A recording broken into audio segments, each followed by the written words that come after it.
Hello, welcome to my channel. If you're new here, then hi! Thank you to my members. You all are awesome human beings. And thank you to those of you who watched to the end, because that is the most important part. I nearly said immortal. Where is my brain today? It's a waffle day, and it's the Waffle Monster.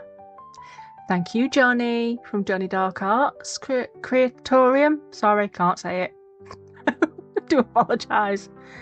I have got a story to go along with this one, and again, it's slightly dark, but hopefully uplifting at the same time. But you know me, I'm a dark person. So I hope you enjoy it. I'm using two different sorts of making waffles. I'm using my little clay cutters, or I make my own using just rounds and then sticking a stick in it to make a waffle shape. You'll see what I'm trying to say. My brain's not working. I'm really sorry. And I was deciding whether I should use my goop or my good clay. I decided on goop. And this is just a bunch of goop I've stuck together. It is polymer clay, but it's all the bits that, you know, I've used on something else and just shoved in one roll. And God knows why that was there. It was a shell I'd made out of polymer clay a long while ago. So this bit does not matter what colour it is. So that's why I went with the goop. I do, however, use near enough all of those clays to the side, except for the blue. Don't use blue. And I have my trusty tile for when I need to put it in my oven, which was a little tricky because my oven doesn't quite do tall, and I thought this would be small enough. It was a juster, definitely. Now I've got a little bag of cutters, and I'm looking for my waffles and my fried egg and a circle and a rectangle. I'm not keen on these. I do use what's that stuff? Bicarbonate of soda, because that's what's on my desk. You're supposed to use like that other powder you bake with. Oh, baking powder. Duh. Baking powder to make sure it comes out of your thing. They're too tiny for what I need today. They're all like ghosts and stuff.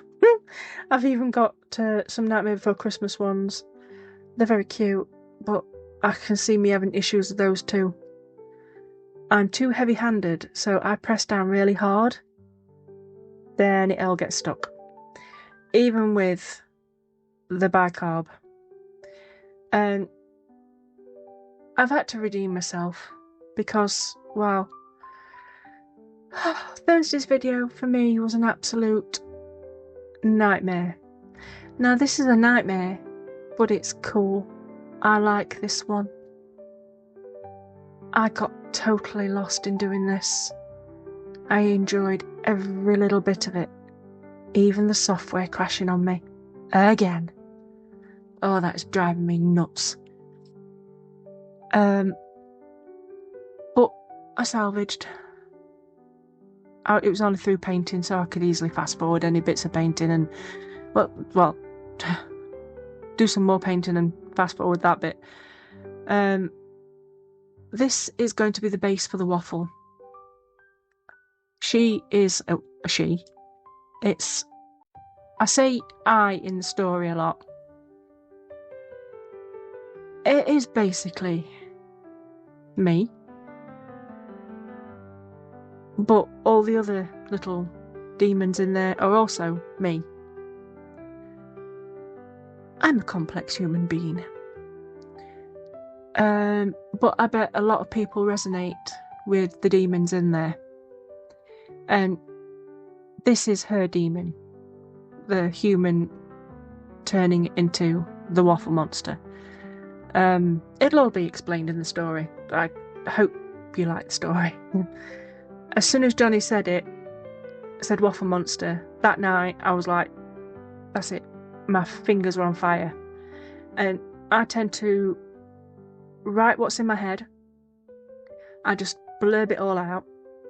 And then I get ChatGPT to put in my full stops, to put in my sentence structure, to put in the right spelling, because I have looked up sometimes and I have reams and reams of sentences that have words that make no sense. No full stops, no pauses, no nothing. And it just helps me to sort my mess of a brain into English. So yes, ChatGPT is wonderful for people like me who just vomit words, basically. So I am doing breakfast bits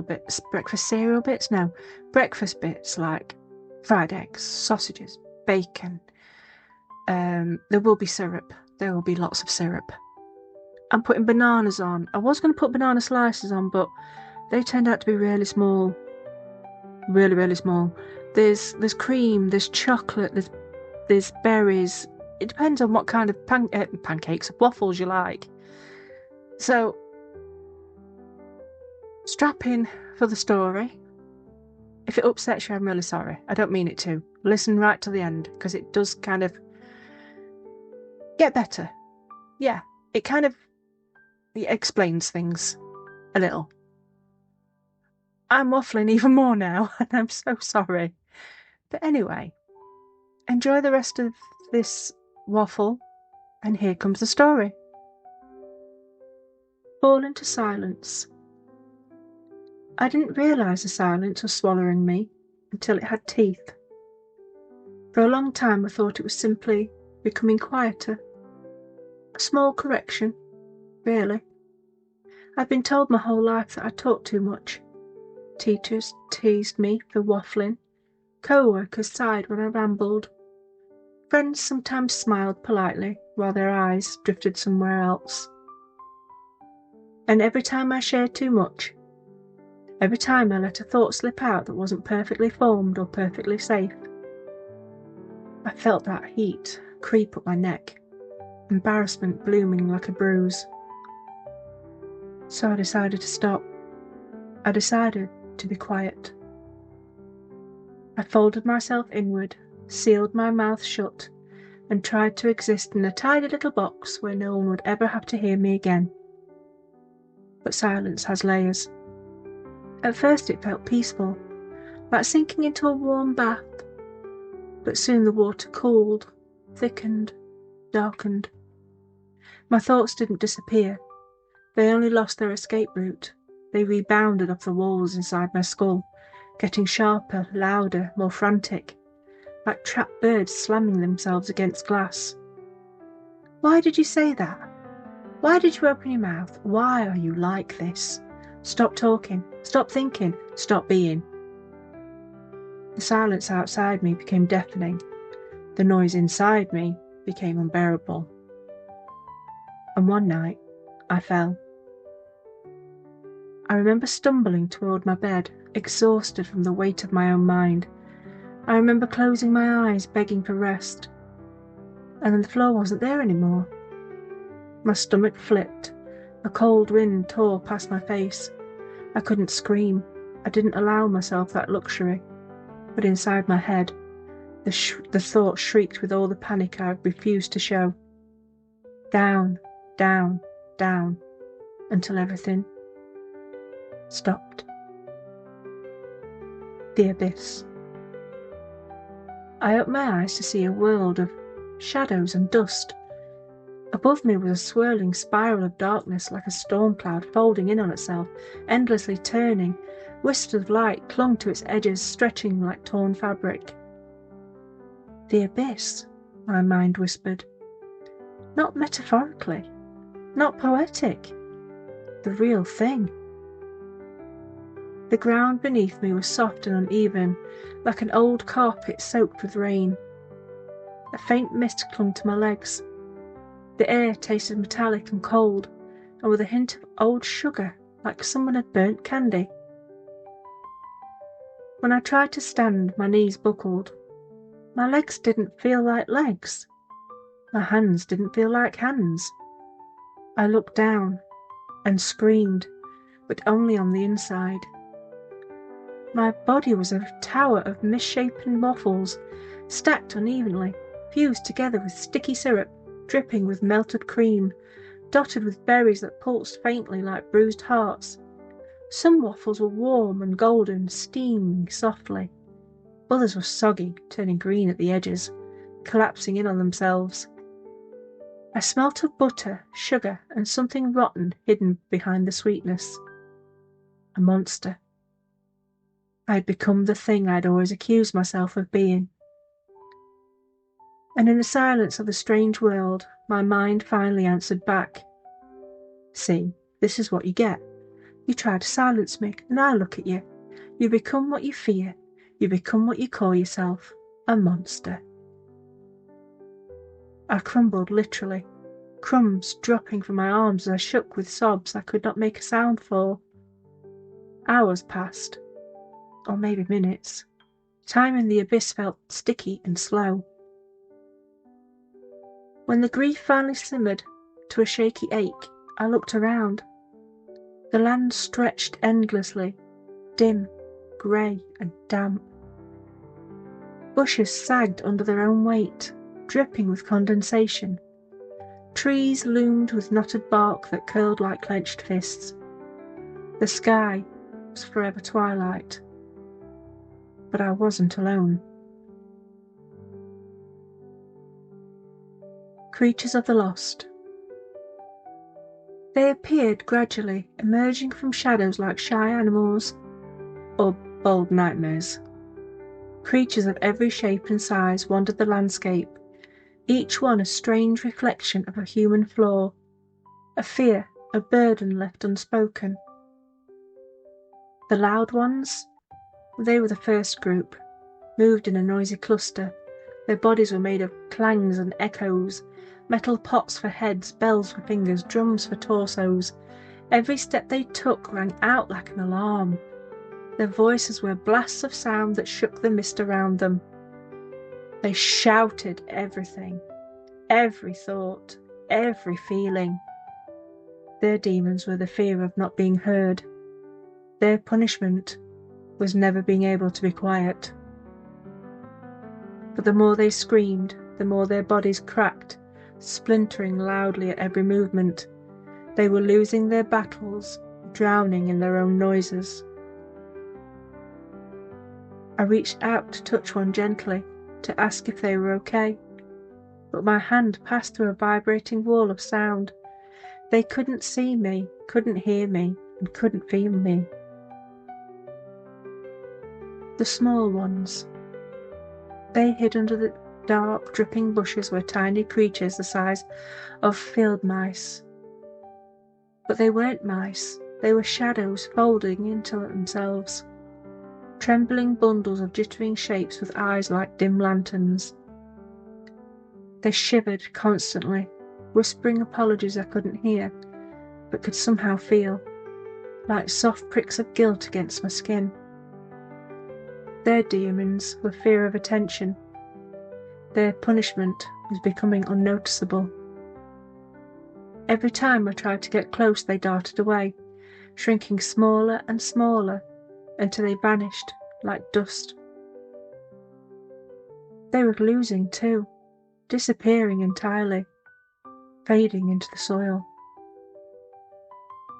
Then there was the wandering ones. Some walked slowly, dragging their feet, their limbs stretched long and thin like taffy pulled too far. Their faces were blurred, melting around the edges. Bags hung from their shoulders, each bag filled with whispering, writhing shapes. Their demons were carrying everyone else's burdens. Their punishment was being crushed by the weight that wasn't theirs. As they walked, new bags appeared on them, tied by invisible hands. They stumbled, buckled, and continued. Some collapsed, dissolving into puddles of translucent regret. I reached for one, a tall, slender figure, haunched under 12 bags. But they didn't react. Their eyes were blank. I wasn't sure if they couldn't see me, or if they'd just given up caring. Then the mirror-faced ones. They were the most terrifying to look at. Tall, humanoid with smooth, oval mirrors for faces. Whenever they passed, the air chilled. In their reflections, you didn't see yourself. You saw every version of you that ever hated you. Every mistake, every cringe, every scar. Their demons were self-loathing. Their punishment was never blinking. I avoided them. I had my own demons. I didn't need theirs. Invisible. As I moved through this strange land, I kept shouting, or trying to. Hello? Can anyone hear me? Please, somebody help me. But all that came out were vibrations in my chest. No sound, no ripple in the air, not even a sigh. I tried tugging on a loud one's sleeve. Nothing. I stood directly in front of a mirror-faced creature. It stared right through me. I waved at the small ones. They fled from a danger they couldn't see was me. No one heard me. No one noticed me. No one cared. I felt myself shrinking inward, the sweetness of my waffle flesh cooling, the mould spreading. Maybe this was what I deserved, to disappear quietly into the damp soil of the abyss. But then something changed. The child of light. At first it was a pinprick of brightness in the distance, a warm pulse in the cold twilight. It grew quickly, swelling like a firefly caught in a jar that suddenly burst open. A beam of soft golden light sliced through the grey, dusting everything in honey-coloured glow. The loud ones quietened. The small ones peered out from the bushes. Even the mirror-faced paused, their reflective surfaces trembling as light washed over them. Then I saw her. A small figure floating within the beam, hands clasped at her chest. She wore a simple dress that shimmered like morning dew. Her hair fell as soft curls, glowing faintly. Her face was round, gentle, innocent in a way. I hadn't seen myself like that in decades. My breath hitched. Oh, would have if I still breathed. She was me. Me at 4 years old.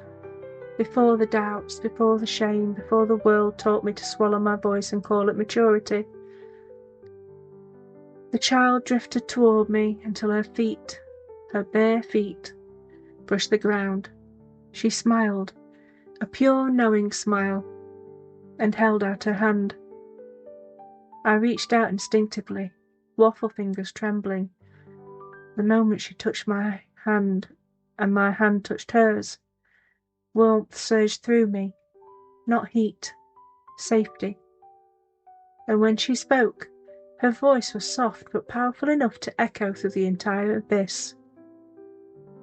You are unique. You have a voice that deserves to be heard. So speak. The ground trembled, light exploded outward. The abyss howled like tearing fabric. My body disintegrated into crumbs that glowed bright as stars. I closed my eyes as a wave of warm, loving light swept upward, lifting me, carrying me, freeing me. Returns. I felt myself sinking into something soft, fluffy, warm. Clouds, pillows, a familiar duvet. I blinked. Darkness, my room. Not the endless abyss, just the familiar shadows of my own walls. My quiet sanctuary, where I'd locked myself away. It looked exactly as it had before, dim, cluttered, heavy with stillness. But somehow something had changed. Not the room. Me. My hands were human again, warm, soft, trembling slightly. My chest rose and fell. My mind was quiet. Not just silent, just calm. I rushed to the window, flung open the curtains, and unlatched the frame. Sunlight spilled in like golden liquid gold, pouring over my furniture, my carpet, my face. For the first time in years, I didn't shrink from it. I leaned out into the morning air and, without hesitating, shouted, "Good morning, world!" People on the street looked up in surprise, then smiled. Some waved. Some called good morning back. Some giggled. Not unkindly, but delightedly. And in that moment I felt my purpose unfurl inside me like a banner. To speak, to share, to create joy. To remind others they aren't alone in their abyss. Because I had been silent for too long, and silence nearly destroyed me. The waffle monster wasn't my curse, she was my warning. My voice wasn't the problem, my voice was the escape rope. And now that I had it back, I would never let it go again. I hope you enjoyed that story. It's fitting for the waffle monster, I think. I think we've all got a bit of a waffle monster inside of us. Or maybe one of the others. But we all need to have the child of light. We all need to listen to that. We don't want to be invisible, however comfortable it is. And on that, I shall leave you with the photos, and I shall see you next time. Bye-bye!